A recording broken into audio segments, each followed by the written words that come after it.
s'est abstenu sur le budget. Il s'agit d'un budget d'ajustement et de quelques corrections, même s'il y a des choses qui nous ont retenus.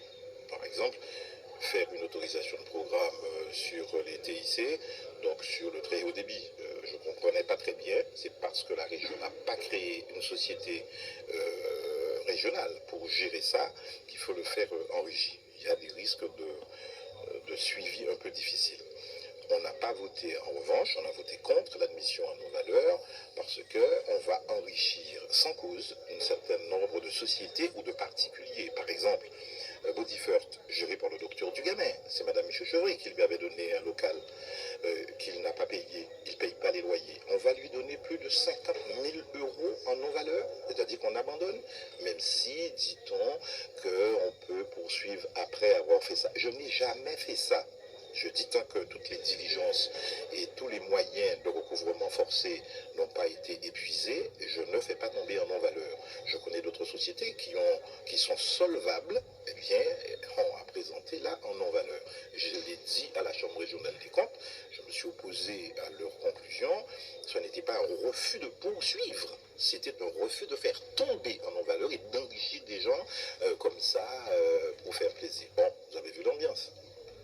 Il est difficile de parler dans cet hémicycle. C'est du niveau du ruisseau, je le dis. Vous demandez à un président, dès le démarrage de la réunion, dès le commencement, nous voulons avoir des questions diverses.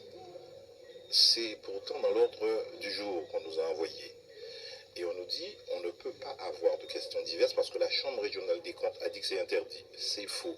On a lu la page 22 du rapport en disant, pour des questions substantielles, on ne peut pas prendre de délibération en questions diverses qui ne figureraient pas à l'ordre du jour. En revanche, pour les questions d'actualité, il y avait une actualité riche quand même. Par exemple, la suppression des 40%.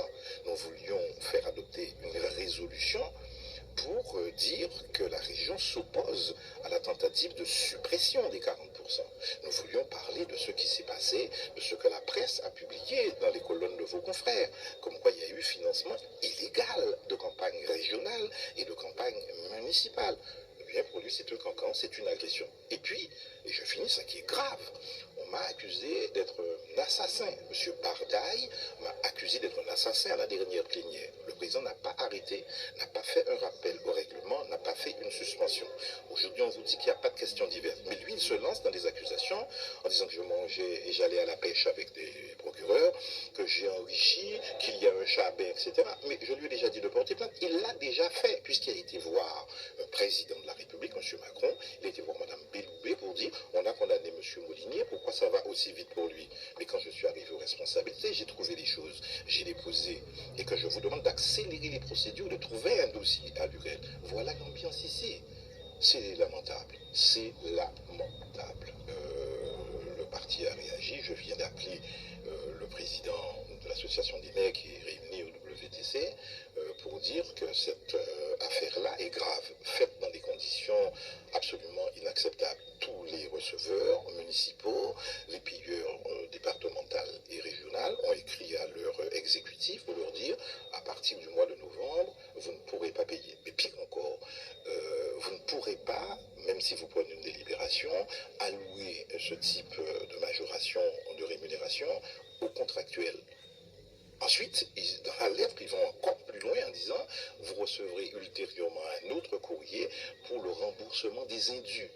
Où va-t-on? D'autant plus que le passage sur lequel on s'appuie, c'est le rapport de la CRC relatif à la gestion de Cap Excellence, qui a régularisé en février 2019. Mais il y a des confusions dans l'affaire, on ignore certains arrêts du Conseil d'État, les contractuels de droit public ont parfaitement droit à ça, donc ça se fait en précipitation, sans discussion aucune, de manière unilatérale et brutale. Comment voulez-vous qu'ici on ne prenne pas une résolution? On ne peut plus discuter ici.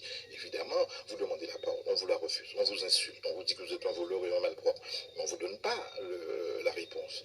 Comment voulez-vous avoir un débat apaisé?